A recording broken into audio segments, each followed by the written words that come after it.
지난 주일 우리 이 LA 지역에는 한인 사회에 두 가지 일간지가 배부됩니다. 중앙일보하고 한국일보가 배부되는데 두 일간지에 지난 목요일자 19일자로 이 기사로 뜬 내용이 있습니다. 중앙일보만 카피해서 여러분에게 보여드리는데 그 밑에 보시면 미 최대 장로교단 동성결혼 후용이라는 것과 같은 기사가 떴습니다. 우리가 잘 아는 이 장로교단 중에서 미국 내에 가장 큰 장로교단은 PCUSA라고 하는 이 장로교회입니다. 그 다음 화면을 보시면은 여러분 보시는 교회 로고가 교단 로고가 3개 나오는데 그 중에서 왼쪽에 있는 이 로고가 바로 PCUSA 미국 내의 최대의 장로교단의 교단 로고입니다. 이 교단에서 작년 6월 총회에서 전통적인 교단법 중에서 결혼에 대한 정의를 한 남성과 한 여성과의 결합에서 두 사람의 결합으로 수정하기로 결의하였습니다. 그런데 이것이 실제적으로 총회 이 결의가 난 다음에 많은 보수 성향을 띠는 교회와 교인들과 목회자들이 교단 탈퇴를 하기를 원했지만 교단 탈퇴를 하는 경우에는 모든 교회의 건물과 자산들이 노예에 속해 있기 때문에 그것을 고스란히 놓고 나오든지 아니면 교단에 범칙금을 내고서 교단을 탈퇴해야 되는 것 같은 어려움이 있었습니다. 실제적으로 총회 결의는 그렇게 났지만 각 노예에서 이 문제가 붙여져서 전체 노예, 이 PCUSA 노예가 171개 노예가 있는데 그 중에서 반 이상이 찬성해야만이 이것이 실제적인 법적인 효력을 발생합니다. 그래서 많은 교회들이 한번 두고 보자. 각 노예에서 어떻게 결정나는지 노예에서 계속적으로 이 문제를 가지고 싸워서 이 법안을 실제적인 효력을 정지하자고 같은 움직임도 있었습니다. 그러나 실제적으로 노예 투표가 붙여졌는데 171개 노예 중에서 다 투표하지 않냐고 계속적으로 노예마다 이것이 진행되고 있는데 바로 이번 주 17일이었던 화요일 날 마지막 한 노예에서 이것이 통과가 됐습니다. 그렇게 되면서 아직 이 문제를 투표하지 않은 노예가 많이 있지만 171개 노예에서 이미 87개 노예가 찬성으로 투표를 해버렸습니다. 그래서 남은 노예가 전체 반대하든지 그것과 전혀 관계없이 이제 이 한 남성과 한 여성이 하나님께서 정하신 결혼이다라고 하는 이 교단법이 바뀌어서 누구든지 남자가 마음에 맞으면 남자끼리 결혼해도 하나님이 인정하시는 결혼이요. 여자들끼리 마음에 들어서 레즈비언끼리 만나서 결혼을 해도 교회에서는 그 결혼을 축복해주고 결혼을 침례하고 교회에서 그것을 허용해야 한다는 교단법이 이번 6월 20일부터 정식으로 교단 내에 효력을 발생하게 되었습니다. 이 PCUSA 교단은 지금 남의 교단에 대해서 제가 비판하고 폄하하려고 하는 것이 아니라 지금 우리가 어떻게 하나님 앞에서 우리의 진리와 하나님의 말씀과 우리가 우리의 신앙을 파수해야 되는 어려운 시기 다다랐는가라고 하는 것들이 알아야 하기 때문에 먼저 이 내용을 지난주의 내용이기 때문에 여러분과 나누는 것입니다.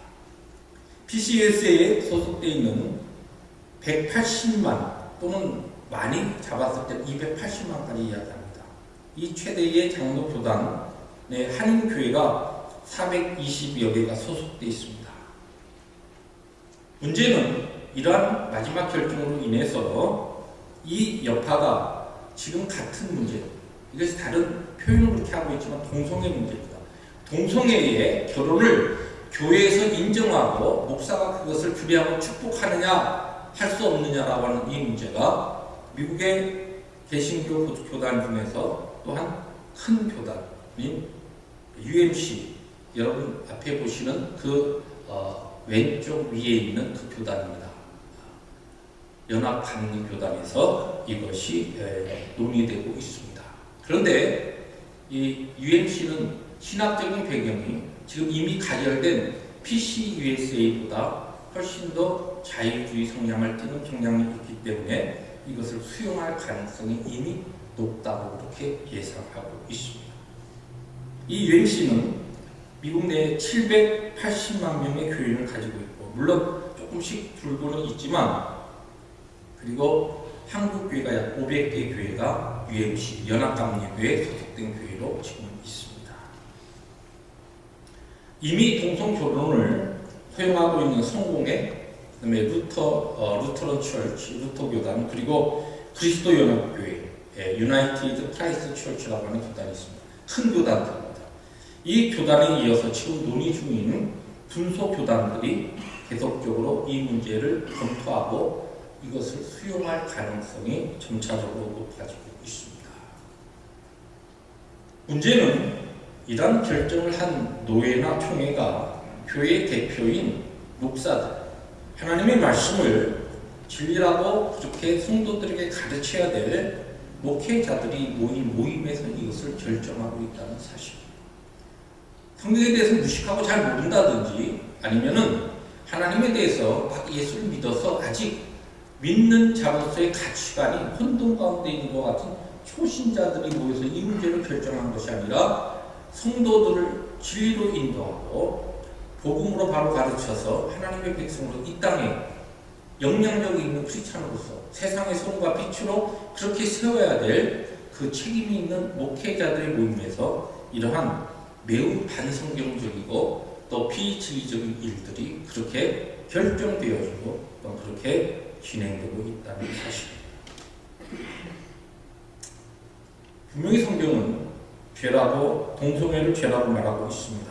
그런데 이상하게 꼬인 논리와 또 처음에 이 문제가 시작되었을 때는 동성애를 왜 동성애자를 다른 죄악보다 더 끔찍하고 이상한 죄로 취급하는, 이것은 우리의 관념과 사회적인 전통 때문이다. 동성애도 여러 가지 죄 중에 하나다. 그러므로 다른 죄인을 우리들이 품고 위해서 기도해주고 용서하듯이 또 동일하게 그렇게 교회가 받아들여야 된다. 맞습니다. 동성애자도 뭐와 많은 우리의 인생에게 죄가 들어오면서 하나님의 형상이 파괴되었을 때 나타나는 그와 같은 죄인의 모습 가운데 하나일 뿐입니다. 그러나 죄는 죄입니다. 이것이 동성애가 교회에서 공공연히 허용되고 이것이 묵인되고 아니면 하나님의 축복을 받는 것 같은 하나의 혼례의 예식 가운데 들어온다는 것은 하나님의 그 진리를 전적으로 거스르는 아주 무서운 것 같은 죄악입니다. 이것은 죄의 문제를 교회에서 그냥 방치한 것과 동일합니다.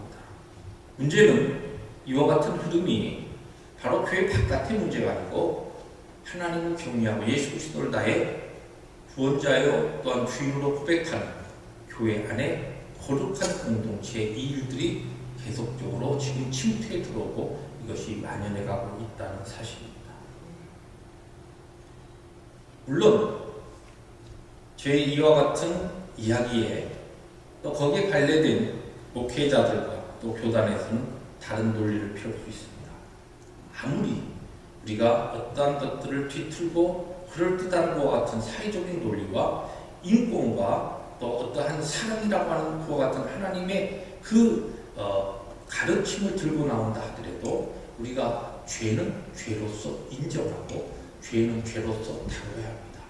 죄를 죄라고 하지 않는 것을 권장하고 장려하는 것은 그것은 이미 교회의 그리고 거룩한 공동체로서의 하나님 앞에서의 정체성을 완전히 무너뜨린 것과 다름이 없습니다. 진리가 훼손되고 하나님의 말씀의 권위가 땅에 떨어지는 시대를 살고 있는 우리가 특별히 우리의 자녀 세대는 아마 믿음 생활하기에 더욱더 어려운 시대가 될 것입니다. 잘 알고 계시듯이 지금 신앙을 가진 사람들이 자기의 어떤 사업을 하다가 동성애자들에 의해서 그것이 나의 신앙 양심상 당신들의 결혼이나 당신들의 그와 같은 잘못된 일들을 내가 권장하는 데 협조하고 싶어서 내가 이 일을 하지 않습니다고 사진을 찍으러, 결혼 사진을 찍으러 왔는데 그것을 내가 신앙 양심상 거부했다고 해서 수만 불의 범칙금을 받고 또 그것이 이행되지 않는 경우에는 감옥에 가야 하는 이와 같은 위기가 우리가 살고 있는 미국 사회에서 공공연히 시작되고 있습니다.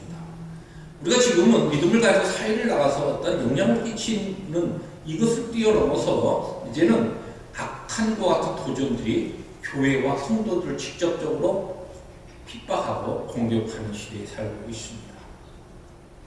이와 같은 때에 정말 바른 진리를 파수하고 하나님의 바른 믿음을 우리들이 지키는 것이 얼마나 중요한지 모릅니다. 오늘 저희들은 특별히 오늘 주일 예배를 총회주일로, 우리 교단을 위한 총회주일로 드리고 있습니다. 우리가 지금 속해 있는 하나님의 인도함을 받아서 하나님의 주권 가운데 내가 오늘 몸을 담고 하나님 섬기고 있는 이 바로 CNM의 이 교단과 또 이 우리 펠로십 교회는 무엇을 믿고 있고 어떠한 진리 가운데 서 있고 또 우리가 나가는 하나님 앞에서의 구원받은 자로서의 삶의 방향은 무엇인가라고 하는 것을 우리들이 이해하고 알 필요가 있습니다. CNM의 교단은 이 교단의 성격을 두 가지로 이야기할 수 있습니다. 하나는 보수주의적인 보수교단, 또 하나는 복음주의 교단입니다. 흔히 기독교를 논할 때 두 가지로 논합니다. 하나는 물론 역사적으로 많은 그와 같은 신학의 사조가 있었지만 현대 교회를 나눌 때 크게 두 가지로 보수주의와 자유주의입니다. 여러 가지 그와 같은 기준이 있지만 쉽게 구분을 하자면 보수주의는 우리가 가지고 있는 이 하나님께서 주신 하나님의 말씀을 하나님의 정확무한 주신 말씀으로 우리가 고백하고 이 말씀에 근거해서 이것을 절대 진리로 삼고 우리의 삶에 정확무한 우리의 삶을 가르치는 것 같은 모범으로 이렇게 삼고 있습니다.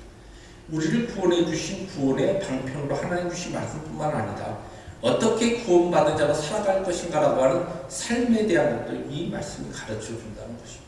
이것이 그와 같은 것의 진리라는 것을 우리들이 고백하고 믿습니다. 자유주의의 영향을 받는 교회는 여러 가지 특징이 있지만 그 중에 하나가 하나님의 말씀이 정확무한 하나님의 말씀이다고까지는 이야기하는데, 그러나 우리가 가진 이 성경은 이 가운데 정확무한 진리 하나님의 말씀 포함되어 있다. 많은 것들이 신화와 또한 이 성경이 편집되어지고 또한 구성되어지는 가운데서 하나님의 참 말씀이 아닌 것이 너무나 많이 들어와 있다. 그런 것을 구분해내야 된다. 그래서 그 중에 몇 가지 대표적인 것들이 우리의 이성과 합리적으로 우리들이 받아들이기 어려운 하나님의 놀라운 기적의 사건들을 그들은 많이 신화화해가지고 걸러냅니다. 문서적으로 잘못 편집된 것이다 해서 문서들을 가지고서 그들이 연구해서 그런 것들을 골라내버립니다. 살아계신 하나님께서는 수많은 그와 같은 하나님의 성령의 감동함을 입은 자들을 통하여 하나님의 말씀을 우리에게 주셨고 정확무한 하나님의 말씀으로 우리에게 주시기 위하여 성령 하나님 그분의 지혜와 능력 가운데 일해 오셨습니다. 그래서 이 말씀은 정확무한 하나님의 말씀이요 또한 오류가 없는 하나님의 말씀을 우리는 믿습니다. 문제는 자유주의 영향과 결과들이 하나님의 말씀을 골라내면서 이것이 이성적으로 이해할 수 있고 합리적으로 또한 어떤 면에서는 우리의 논리적으로 명쾌하게 설명될 수 있는 것들만 골라서 믿고 하나님의 말씀으로 받아들이고 하나의 철학 체계로 이것이 더 발전해 나가면서 실제 이 말씀이 우리에게 주시는 것 같은 생명력 있는 참된 하나님의 능력에 대해서는 제한해 버릴 때에 그것이 결국은 사람 위주적인 인본주의적인 것 같은 내용으로 변화되면서 이것이 하나님을 섬기고 믿고 경외한다는 것 같은 뼈대는 그대로 가지고 있는다 하지만 그것에 파생되는 모든 우리의 실제적인 믿음을 통한 하나님 앞에서 거룩한 삶에 대한 것들은 그들은 세상적인 것과 타협해버립니다. 그 대표적인 결과가 지금 바로 교회 가운데 불어닥치고 있는 동성애에 대한 허용의 논란들입니다. 두 번째로 교회를 또 교회적인 그와 같은 이 무엇을 믿고 어떻게 어떤 방향으로 교회가 나가야 할 것인가라고 하는 이 두 가지 흐름인데 하나는 근본주의와 또한 복음주의입니다. 근본주의와 복음주의를 나눌 때 이 근본주의와 복음주의는 둘 다 말씀을 절대 진리로 받아들이는 것은 같습니다. 그러나 근본주의는 교회 안에 거룩을 지키기 위해서 진리를 파수하기 위하여서 교회 안에 이 진리를 파수하는 이 공동체가 세상과 절대로 섞일 수 없다. 거기까지 맞습니다. 섞일 수 없는데 혼합될 수 없기 때문에 세상으로 들어가는 것조차도 그들은 막습니다. 여기 이제 근본주의와 복음주의의 차이가 납니다. 복음주의는 우리가 세상의 빛으로 소금으로 세상에서 그들에게 우리들이 하나님의 복음의 영향력을 끼치기 위해서 그들 가운데 속하고 들어가야 한다. 이것이 복음주의의 특징입니다. 그래서 복음주의를 영어로는 뿌리 아이로 세 가지 아이로 그렇게 정의를 내립니다. 첫째는 복음주의는 하나님 앞에서 우리가 어떤 존재인가라고 하는 정체성을 잃어서는 안 된다. 아이덴티티. 그리고 그 다음에 세상에 우리는 속해야 한다. 이 인볼브먼트가 혼합되는 것이 아니고 섞이는 것이 아니고 세상에 들어가야 한다는 것입니다. 세상의 침투에 들어가야 한다. 인볼브먼트. 그리고 마지막으로 세상에 복음으로 영향을 끼쳐야 한다. 세상으로 영향을 받는 것이 아니라 세상에 하나님의 복음과 하나님의 능력을 우리의 삶을 통하여 그들에게 주어야 한다. 이 세 가지가 복음주의의 특징입니다. 저희 교회가 보수주의와 복음주의라고 하는 것 같은 교단의 성격을 가지고 있습니다. 교회가 어떤 모습이 바른 교회의 모습인가라고 하는 것이 성령께서 강림하셔서 오순절에 임하여서 구성되었던 사도행전에 기록되어 있는 초대 교회의 모습, 그리고 초대 공동체의 모습, 또 교회가 실제적으로 세워졌던 역사적인 교회 가운데 어떠한 교회가 가장 하나님이 원하시는 교회의 특징을 갖추고 있는가라고 하면서 예루살렘 교회를 시작으로 해서 그 다음에 안디옥 교회, 이렇게 교회 몇 가지 역사적인 교회 모범들이 우리에게 등장합니다. 오늘 특별히 하나님의 교회가 원래 예수 그리스도의 가르침, 예수님께서 친히 이 땅에 오셔서 하나님의 귀한 천국의 사역을 하신 다음에 그 사역을 예수님께서 이제 십자가에서 죽으시고 그리고 부활하시고 승천하신 다음에 예수님 대신 우리를 도우시는 보혜사 성령 하나님을 보내시고서 교회를 시작하게 하신 다음에 이 교회가 예수님께서 행하셨던 그 천국의 사역, 하나님 나라의 사역을 계승하는 것 같은 기관, 교회로 하나님께서 교회를 세우신 겁니다. 이 교회 시대는 예수 그리스도의 사역과 무관한 동떨어진 것이 아니라 예수 그리스도의 사역과 연결되어 있기 때문에 오늘 우리가 읽은 마태복음 4장 23절에 기록된 예수님의 사역의 특징 가운데 가장 앞에 나온 두 가지 중요한 이 사역을 통하여서 교회가 어떠한 모습으로 어떠한 부분에 있어서 우리들이 하나님 앞에서 헌신하고 또 하나님의 부르심 앞에서 우리들이 반응해야 될 것인가라고 하는 것을 배울 수가 있습니다. 오늘 23절에는 예수께서 온 갈릴리에 두루 다니사 그들의 회당에서 가르치시며, 여기 첫 번째 예수님의 사역, 교회가 예수님의 사역 가운데 하나님의 나라 천국을 위하여서 오늘 이 교회 세워진 이 하나님의 나라 천국을 우리들이 우리의 삶 가운데서 다시 실현되고 이 하나님의 나라 천국을 더 확장시키기 위해서 교회에서 가장 먼저 해야 되는 일, 그리고 가장 우선적으로 해야 되는 일이 무엇이냐면 바로 교육입니다. 하나님에 대해서 바로 알아야 되고 그 하나님 앞에서 우리의 인생이 어떤 존재인가라고 하는 것을 바로 알며 거기서 깨달은 바로 우리의 인생이 하나님 앞에서 어떠한 사명을 가지고 살아야 하는가라고 하는 이 부분입니다. 그래서 복음서를 보면 예수님께서 가르치신 것은 크게 이 세 가지입니다. 우리가 요새 아침 향기를 통해서 교회적으로 계속 말씀 묵상을 하고 있습니다. 요한복음에 보면 예수님께서 자신을 계시하실 때 많이 하신 말씀이 뭐냐면 나를 본 자는 아버지를 보았다고 이렇게 이야기하시고, 예수님께서 가르치시고 그의 제자들에게 훈련시킨 중요한 주제가 무엇이냐면 하나님입니다. 하나님이 누구인가? 구약시대 성도들은 하나님을 보면은 죽었습니다. 그러나 오가는 세대의 그 역사적으로 사람들에게는 나도 하나님 보고 싶다라고 하는 것 같은 소망이 있었습니다. 하나님께서 친히 하나님을 보아도 죽지 아니하는 그와 같은 하나님의 모습으로, 다시 말해 사람의 몸을 입고 이 땅에 오신 것이 예수 그리스도입니다. 실제적으로 예수님 당시에 예수님은 참 하나님이셨습니다. 그런데 신비하게도 그분은 또 참 사람이었어요. 참 하나님이셨던 그 예수 그리스도를 사람의 몸을 입고 오신, 그러나 참 사람으로 계셨기 때문에 그를 보았던 사람들은 죽지 않았습니다. 그러면서 예수님께서는 자신을 통하여 하나님이 어떤 분인가, 하나님의 사랑이 무엇인가, 하나님의 은혜가 무엇인가, 하나님이 무엇을 원하신가라고 하는 것을 제자들에게 가르치셨습니다. 이 복음서에 나오는 귀한 진리들입니다.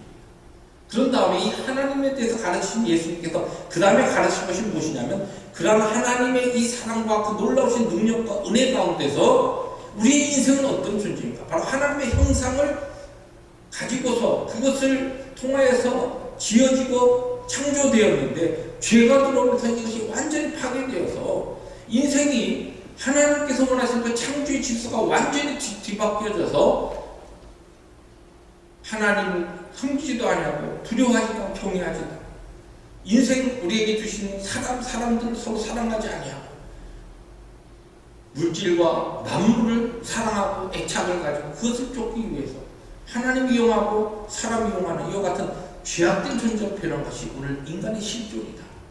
그러나 예수 그리스도 살아계신 하나님을 우리가 다시 만날 때에 이 창조의 질서가 다시 회복되면서 우리에게 있어서 하나님을 바로 경외하게 되고, 그리고 바른 가치관과 무엇이 중요한가라고 하는 것을 바로 알게 되면서 하나님 사랑하고 이웃을 사랑하기 위해서 하나님께서 오늘 우리에게 주신 모든 것들을 거룩하게 희생하고 사용하면서 그 사명의 삶을 살아가는 것이다. 그것이 무엇이냐면 바로 인간의 실존에 대한 가르침과 가치관에 대한 가르침. 여러분, 성경은 우리가 어떻게 살 것인가라고 해서 예수님께서 친히 가르치신 모든 내용들은 사실 우리가 무엇이 우리에게 중요한가, 예수를 믿고 구원받은 백성으로서 우리의 삶에 있어서 가장 중요하게 생각해야 할 것이 무엇인가, 이 가치관에 대해서 우리가 바로 서 있으면 모든 문제가 풀립니다. 왜 우리가 이 땅에 살아가면서 우리의 삶이 그렇게 힘들고 왜 관계가 어려워지고 왜 문제가 꼬입니까? 가치관이 잘못됐기 때문에 그렇습니다. 우리 신앙에 있어서 가치관이 흔들리기 때문에, 그렇기 때문에 무엇이 중요한가 알지 못하고 중요한 것을 뒤로 밀어놓고서 중요하지 않은 것에 우리의 마음을 두고 그것을 쫓다 보니까 우리의 삶이 엉키고 관계가 어려워지고 우리의 신앙생활이 절뚝발이 생활을 하게 되는 것입니다. 주님께서 가르치는 것이 무엇입니까? 하나님을 보십니다. 우리의 인생은 어떤 존재입니까? 이 은혜 받은 자로서 어떻게 살아야 될 것인가, 어떤 가치관을 가지고 무엇을 중요하게 생각하며 살 것인가, 이것이 바로 성경의 가르침이요 예수 그리스도께서 가르치십니다. 그럼 교회는 무엇을 해야 되냐? 이것을 가르쳐야 됩니다. 교회가 오늘 바른 교회가 되기 위해서는 하나님에 대해서 바로 가르쳐야 됩니다. 또한 그와 같은 사랑의 하나님이 우리 인생을 어떻게 창조하셨고 죄가 들어서 우리 인생이 어떻게 망가졌는가, 이렇게 완전히 타락한 인생에 하나님 우리에게 새롭게 주신 거듭남과 중생을 통하여 우리는 어떻게 하나님의 그 은혜에 빚진 자로서 살아야 될 것인가, 무엇이 우리의 삶에 중요한가, 바른 가치관을 가지고 살 수 있도록 그렇게 가르쳐야 돼요. 이것이 교회가 가르치고 바로 교육해야 돼요. 예수님께서 하신 그 길을 따르는 겁니다. 이것을 바로 하는 교회는, 교단은 바른 교회입니다. 이것이 바로 보수주의라고 합니다. 어떻게 했는지 하나님 말씀, 하나님의 뜻 바로 알고 그 말씀에 애누리하지 아니하고 그것을 가르치고 그것을 교육하고 그것을 순종하고 따르는 것 같은 교회가 이 시대 마지막까지 하나님 앞에 거룩한 신부로서 준비될 교회인 것입니다. 두 번째로 주님께서 하신 것이 무엇이냐면 천국 복음을 전파하셨다는 겁니다. 교회는 주님의 이 사역을 따라서 천국의 복음을 전파해야 됩니다. 다시 말해서 교회는 복음을 중심으로 하는 것과 같은 교회. 신앙이 바로 기독교 신앙의 핵심이 복음이기 때문에, 또한 예수 그리스도의 그 마지막 우리에게 주신 지상명령, 가서 제자 삼아 이 말씀, 복음, 생명의 복음 전하고 그리고서 그들을 하나님의 백성 삼으라고 하는 이 바로 이 지상론 하나님의 복음 전파하는 것이 교회가 어떤 경우에도 우리들이 주저할 수 없는 애누리할 수 없는 교회의 기능, 교회의 모습. 그런 의미에서 우리 교회를 복음주의 교회라고 부르는 것을 우리는 자랑스럽게 생각할 수 있어야 합니다.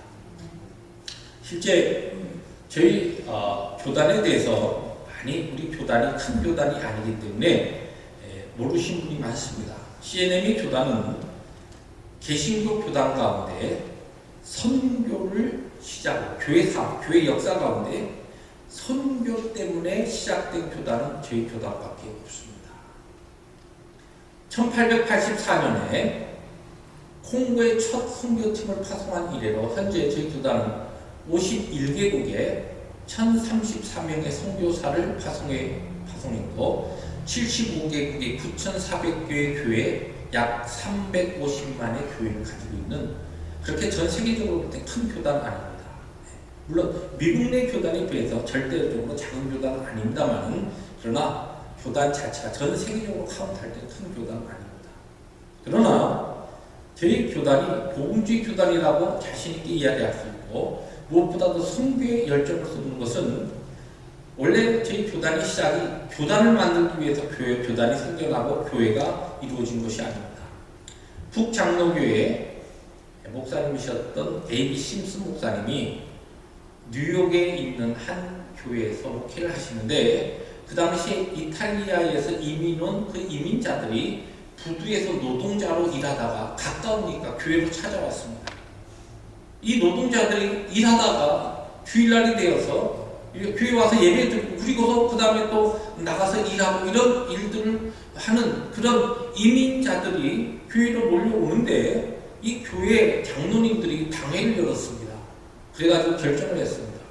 이 노동자들이 들어오니까 우리 하이칼라인 이런 우리 이 귀족교회에서 이 장로교회 귀족교회가 들어와가지고 이 사람들이 와서 그냥 오니까 냄새도 나고 땀 냄새도 나고 그 다음에 앉아서 같이 옆에 예배드리는데 불쾌하고 우리 자녀들하고 같이 예배드리는지 자녀들 자꾸 쳐다보고 또 화장실도 막 쓰는데 더럽고 이게 아니다. 그래서 그 이탈리아 노동자들 교회에서 받지 않기로 당위에서 결정합니다. 장로에서 일어난 일입니다. 그때에 이 목사님이 그 결정을 보고서 목사님은 조용히 그 교회를 떠납니다. 물론 그것을 막기 위해서 노력했지만 당회에 그 결정을 번복할 수 없었습니다. 그 교회를 떠나서 그리고 천막을 하나 세우고서 그 천막에서 노동자들 중심으로 그렇게 하나님의 복음을 나누기 시작합니다.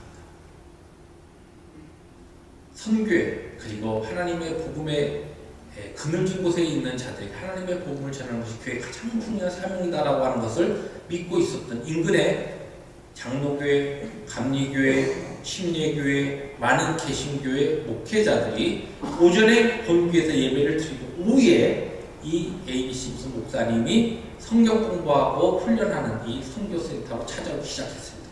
마음을 같이 한 분들이 함께 마음을 가지고 이 일을 위해서 기도하고 또한 그렇게 합니다. 각 교회에서 다 예배 드리고 교단이 다른 교회에서 그리고 선교의 마음이 있었던 목회자들이 중심으로 이 교회에 와서 함께 예배 드리고 또 훈련을 받습니다. 그렇게 시작된 교단이 저희 교단입니다. 실제적으로 그러면 우리가 복음을 중시하고 우리가 선교를 열심히 한다. 실제적으로 그럼 선교를 어떻게 하느냐? 저희 교단을 많은 분들이 선교 교단이라 이렇게 심플하게 그냥 칭하기도 합니다. 왜냐하면 이 CNMA가 Christian and Missionary Alliance 그러니까 그대로 번역을 하면은 기독교 선교 연맹입니다. 직역을 하면. 그래서 선교 연합교단 또는 선교 교단이라 하는데 일반적으로 선교 교단. 왜 그렇게 이야기하느냐? 그 다음 도표를 보시면 지금 각 교단이 교인 대비 선교사 몇 명을 보내느냐고 하는 그와 같은 통계입니다. 최근 통계입니다. UMC 연합 감리교는 2만 명당 교단 선교사 1명이 나와 있습니다. 우리가 잘 아는 남침례교도 선교사에 대해서 굉장히 열심을 내고 남침례교 실제 선교사들의 그 아주 선교 지향적인 그 교단의 성격 때문에 한국의 침례교는 미국의 남침례교회의 영향을 많이 받았습니다. 근데 이 남침례교회가 4,000명에서 1명뿐입니다. 그리고 어셈블리 오브 갓이라고 지금도 성장하고 굉장히 보수적인 교단인데 이 하나님의 성회, 이 교단에서 일반적으로 가장 선교에 열정이 있는 교단이라고 합니다. 그런데 이 교단이 1,000명 중에 1명 선교사를 보내고 있습니다.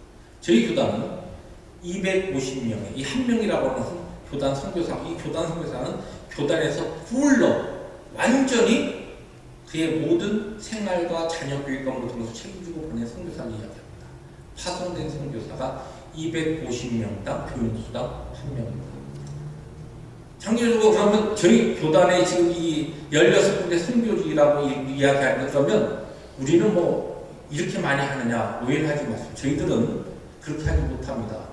저희 실제적으로 이것은 250명 교인당 1명의 완전히 선교사의 모든 선교 사역을 풀리 서포트하는 것을 이야기합니다.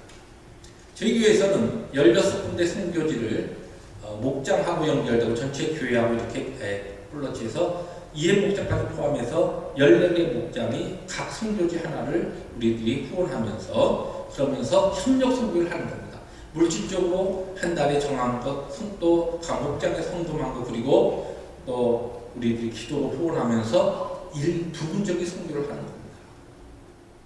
근데 실제 저희 교단과 관계된 선교사님은 몽골에 계시는 이현호 선교사님이 바로 이 우리 선교사님 1,034명 중에 한 명입니다.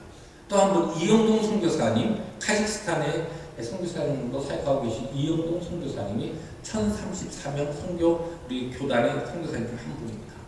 그리고 저희 교회 전체적으로 GCF라고 하니 GCF에서 전 선교사들 1,034명 서포트하기 때문에 이곳에 교회로 저희들이 부분적으로 참여하고 있습니다. 우리 CNME 교단에 한인교회가 약 100개 조금 안 되게 있습니다. 90개에서 100개 사이인데 왜냐하면 개척했다 또 문을 닫다 하는 이런 일이 많기 때문에 근데 이 한인총회 내에서 개척 선교를 위해서 저희들이 또한 한 구자를 하고 있습니다. 그리고 저희 한인총회 소속만 돼 있는 탄자니아의 한광희 선교사님 저희 선교하고 있습니다. 16군데에서 5군데 선교지가 저희 교단과 연결되어 있습니다. 제가 현재 저희 교회에 선교에 참여하는 부분과 또 우리 교단에 대해서 말씀을 드리는 것은 우리가 살고 있는 이 시대가 이제는 영적 전쟁이 교회 안에서도 아주 무섭게 일어나고 있습니다. 진리를 헐고 하나님의 복음을 훼손하고 하나님의 영광을 훼손하는 것 같은 영적 전쟁이 교회 밖에서가 아니라 교회 안에서 이루어지고 있다는 것입니다. 그리스도의 몸 된 교회들, 우리 주위에 많은 교회들, 또 이번에 이 동성애로 이렇게 논란이 되었던 이 PC USA 교단은 저희 한국에 복음을 심어주는 가장 강력한 교단이에요. 그래서 한국교회 사실은 장로교가 한국 개신교에서 가장 힘있게 성장한 이유가 이 교단의 선교사들의 영향으로 그렇게 된 겁니다. 그런데 너무나 역사적으로 너무나 좀 슬프게도 이 교단에서 지금 동성애자의 결혼을 합법화시켜버립니다. 그것이 이제 시행되는 단계에 맞습니다. 사랑하는 성도 여러분, 하나님의 특권과 섭리와 인도하신 가운데 수많은 교회 중에서 바른 진리를 붙잡고 몸부림치는 그리고 선교 지향적인 선교 교단의 CNM의 교단에 속해 있는 펠로십 재단의 교인으로서 믿음 생활하고 있는 것을 하나님 앞에 감사하시기 바랍니다. 마지막 시대에 어떠한 경우에도 우리가 흔들림 없이 하나님 앞에 정결한 신부로서 준비되기 위하여 우리의 삶의 바른 가치관을 가지고 하나님 앞에 그렇게 몸부림치는 신앙의 헌신과 결단이 우리에게 필요합니다. 그러기 위해서 바른 복음을 붙잡고 오늘도 땅끝까지 하나님의 복음을 증거하기 위하여 선교에 가장 마음을 쏟고 이 일을 위해서 기도하고 이 일을 힘쓰는 우리 교단을 위해서 기도해 주시라 합니다. 이 일을 위해서 여러분들이 함께 마음을 합해야 합니다. 하나님께서 우리에게 은혜 주시는 대로 우리 하나님께서 주신 물질을 또한 들여서 교단의 부흥과 하나님 나라 확장과 바른 진리를 수호하고 있는 이 교회 성장을 위해서 우리들이 하나님 앞에 힘써야 합니다. 이것이 마지막 시대에 우리들에게 주어진 그 어떤 사명보다 중요한 하나님 앞에서 우리의 의무요 책임인 것입니다. 사랑하는 성도 여러분, 먼저 하나님의 축복, 우리의 걸음을 인도하신, 그리고 오늘 우리를 이 펠로십 세대에 부르셔서 하나님의 앞에서 믿음 생활을 하게 하시고 훈련받게 하신 하나님의 은혜를 기억하며 나의 부르심 앞에서 내가 어떤 모습으로 살아가야 될 것인가, 하나님 원하신 바른 헌신의 삶을 힘있게 순종의 삶으로 감당해 나가는 우리 모든 성도들 되시기를 주의 이름으로 축복합니다. 기도하십니다.